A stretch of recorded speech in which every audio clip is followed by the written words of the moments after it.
Hi and welcome. Joe here for the Patreon members, future YouTubers, whenever you get this and it's released. So I'm going to do the first picture, which I'll pop up on the screen right up here, and it's the pastel version of the Phoenix pictures from this March's Storyteller Bats. So I want to talk, I'm going to dabble on, these blends will be done in a ratio, and I'll be using merino, and I've got these pastel blues, the pictures on the top there, so you can see roughly where I'm at with these colours. This lovely catkin yellow, and I've gone for the darker version of the orange there. I've got my hand dyed blue face Leicester and sea cell blend, and then for the lighter colour in the blues, I've got this hand dyed milk fibre, and I've got this creamy coloured rose fibre. So my blue face Leicester is a 85% ratio to sea cell of 15%, so there's 15% there. So if I just turn on, I've got 116 grams, but let's pretend it's 100 grams, okay? And we're adding in what we got, 13 grams of fibres, and we've got a 15% ratio there. So 100 grams minus 13 takes me down to 87. So that's roughly about a 10% ratio. Then we've got the sea cell that's in the fibres there, which says it's a 15% ratio. So we're looking at roughly a 25% ratio to wool in this blend. Now, if you're talking ratios, when depending on what type of projects you want, if you want a summer lightweight cardigan, and you're adding something like bamboo to it, and with it being the summer, maybe some pearl fibre, which is UV reflective fibre, which you can add into your spins. It will help reflect off that sun rays in the summer months, like a shawl over your shoulder when you sat on the beach, and it's just got a little bit, it's got that gentle breeze, so you're not noticing the sun's hitting you so hard. Or a cardigan on as well in the summer months. If you went with a really lightweight, like a fibre of a merino or a low micron count wool, I'm not going to go merino because there's lots of different blends out there, different fibres. Or if you wanted to use a llama fibre, which is really quite nice one to use in the summer months, and adding in some plant-based fibres or some tissue silk. These are both plant-based fibres, so, and then the sea cell as well. And plant-based fibres, it's a cellulose process, and I will go more into that in detail on the next video, okay? But the process is they go through a cellulose gluing of the fibres. I have touched on it in the past on one of my videos over on YouTube. I'll see if I can find the link, but I'm not sure which one it was I was talking about. This is milk. And what they do is they put the milk through a process to sort of, in a way, it's slightly freeze-dried, okay? They drain off all the cud and all the rest of it, and all the whey, and they end up with a basic stodge of milk, okay? And then they put it through a cellulose process to help glue and combine those fibres together, and they stretch it and they bind it, and then it turns into this fibrous type fibre. This one here, rose fibre, is literally the rose stems that have been stripped down to the basic root core of their cellulose, and again then they're put through a process. You can find the information online, it's easy enough to find it, or even see if you can find videos on YouTube. I don't think I've ever actually done a search for it, but they're put through a cellulose process. It is a mass manufactured. There is elements of pollution if you think of it down that route, but if you thought about that with the way things are these days, I mean, I think we're off balancing it and offsetting it by spinning our wools ourselves and not using manufactured wools. So yeah, I think if you offset it, I think you can justify adding some fibres into your own wools if you want to go down that route for different reasons, different looks, different way that the project's going to sit on your body, if you want it for winter wear or for summer wear. Different fibres have different properties as well. As I say, there's a fibre called pearl fibre, and that is it's not been done with pearls.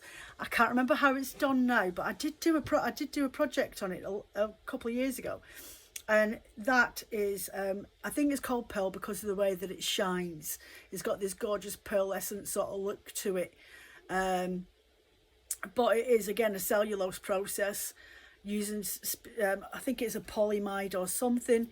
And that is actually a light reflective fibre that they're actually using in sportswears and outdoor garments nowadays, outdoor gear.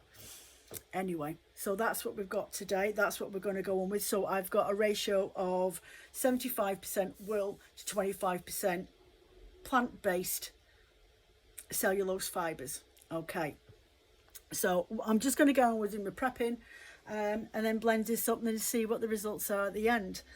So bear with me, we'll just get this. And I've got some Angelina as well. I'm going to add some sparkle into this, a bit silver, because it is the Phoenix. I could probably get away with gold, but I can't quite remember where I've put my gold. Actually, do you know what I'll do? I'll go for this one, which is Blaze Crystal, and it's got this yellowy tinge to it, different colours. So I think I'll go with the Blaze Crystal one in the Angelina, and I'll just get my wills and I'll just split them up into my rows of threes.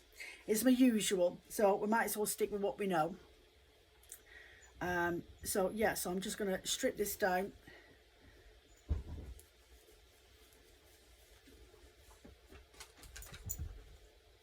And I'm going to place these over the top of the mill dyed wools today. Sometimes I do these as a base layer, and I'm sticking with the thought of just doing around about 100 grams. So I've managed to squirrel away 100 grams of for a blend yourself set for this lot, and this bat itself would be about 100. It is 116 grams in weight, all these fibres put together.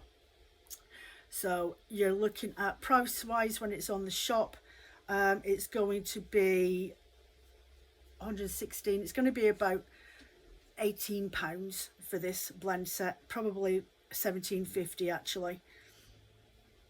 So there we go. So these will be available on the shop in 2 weeks time, as you know, and there is actually a category on the website now that says Patreons and blend sets, Patreon art bats and blend sets now. So if you're ever looking for them, that's where they are, but they are listed in the art bat section as well. But sometimes, every time I put a new listing onto the website, they disappear down the chain. But if you go into the actual page that says Patreon art bats and blend sets, then you'll find it straight away. So again, split these all into threes. Just makes my life a little bit easier when I'm prepping up the fibre. Sometimes I do the hand dyed stuff just in 2 splits, but it all depends on how I want it to be laid and what I think it'll look like. I mean, it doesn't make any difference in the end to the overall look of the wool when you're spinning it. It's just down to how I'm processing it, that's all. Okay, so we'll spleen you around. Okay, so I forgot to split these, so I'm going to split these lengthways down the middle. There we go. So that's my catkin, my dusky blue. I didn't want to go with a vibrant blue. I thought we'll stick with the pastel-y colours. There is a vibrant blue in the actual hand dyed, but we'll stick with these. Try and arrange it around the pastel colours because of the way that the picture is airing on the pastel, but with dashes, just a hint of bold colours in there. So I'm going to start with my orange one from a base layer.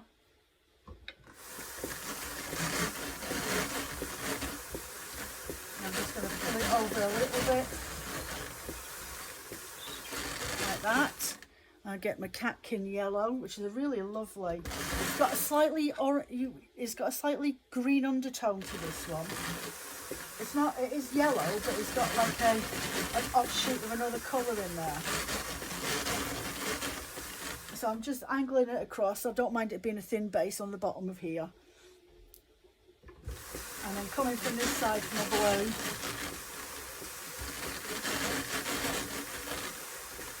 There we go. Then I'm going to go over with this one. And I think what I'll do this time is actually work backwards. So I'll put my orange in onto over the top of the blue.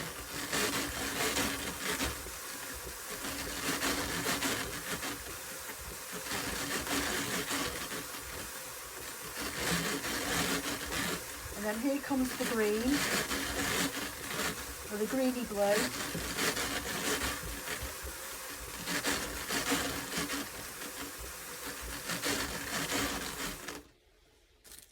Where are we at? There we go. Start spreading that over a bit.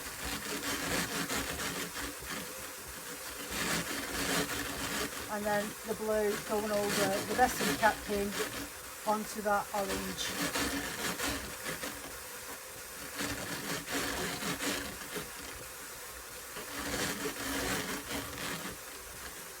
And then I'm going to get my fibres, and I'm just going to splay them out and let them just go straight on. This is just a really easy, gentle blend, nothing too dramatic in it. I want the fibres to go all the way across. I'm going to get some of this Crystal Angelina now and sprinkle that on, and then get my hand dyed rose fibre in this lovely subtle cream. The rose fibre, when you get it, has got like a white, it's a white coloured fibre. So when I added it to the vanilla cream in the jar dyeing, it's given this lovely, more pale look, more creamy than it is white, which looks really, really nice and subtle with this. So go back in again and repeat what I've done. So the blue on this side,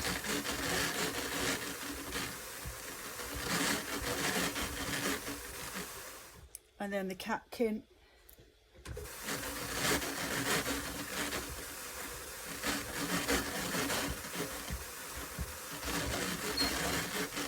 now there's a different coverage on it because there's only 100 gram ish batt, so there's not as much fibre as I'd normally use, so less goes not as far, if you know what I mean.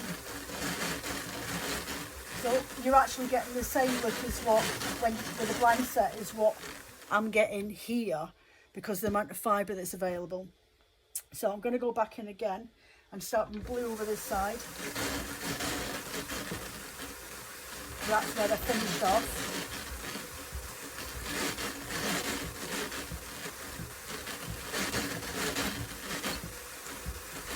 And here comes the green colour.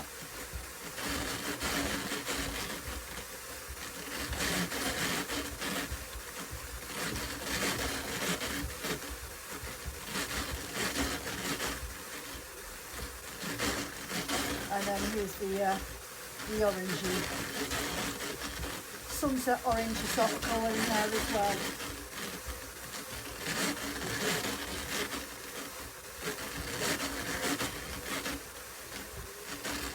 There we go.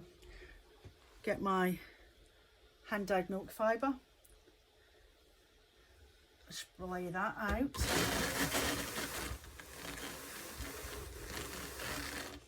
And another dose of Angelina. There we go. And then my hand dyed rose again.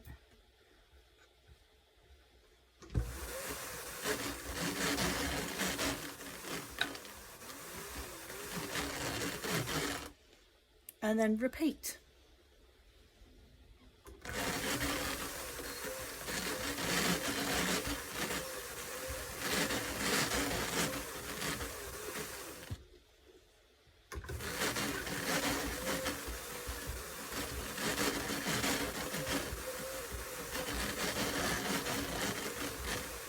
So the ratio of this wool wise, I've got merino here, the catkin and this orange colour, this rusty colour is merino, and the blue face Leicester, this one here with the sea cell, the weight of this is 65, it was 60 grams on this.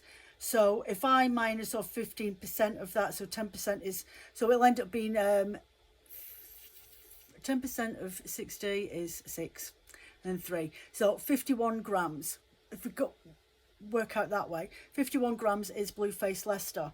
So we've ended up with 25 grams of plant-based fibres, and we've got 51 grams of blue face Leicester, which leaves us with, she's using her maths, so we've got 25 plus, so that's 76. So we've got 40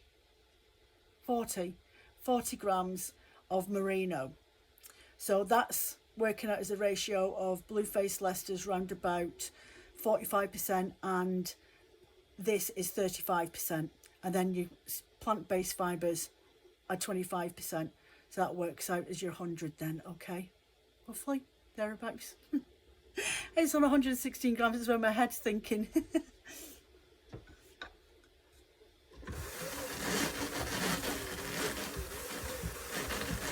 Might have to get a piece of paper and a pen out in a minute and do the maths on that one. And then back to doing this again. Start with the way over this side.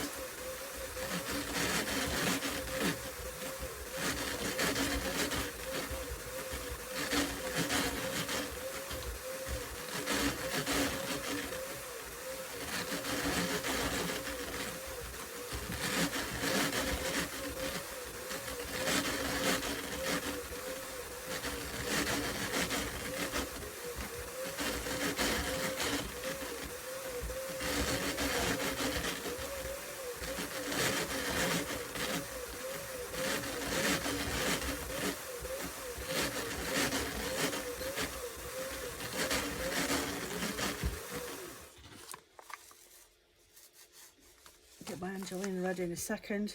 This is my last of my blue fibre of the milk.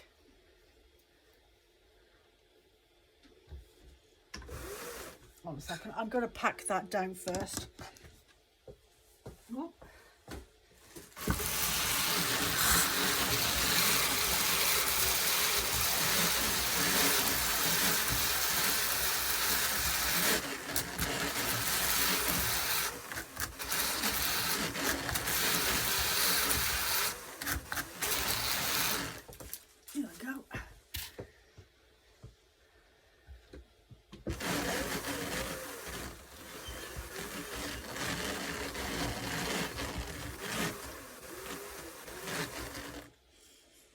Then my Angelina, which I'm just going to put straight on here, and then splay out my rose.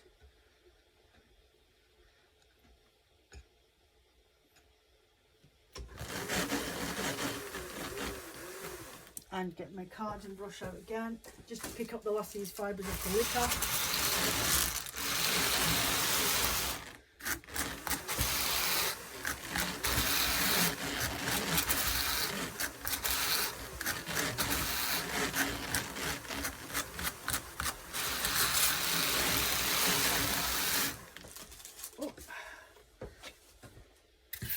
Under there.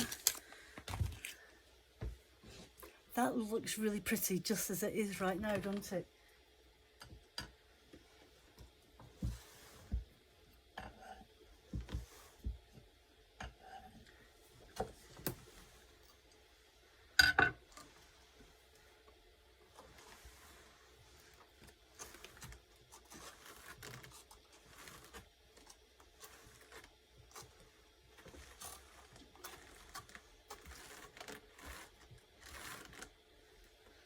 Right, just open this up. Really pleased with this, how it's come out. I love these colours together. They're really quite attractive. Right, so we'll just flip that over, fold it in on itself.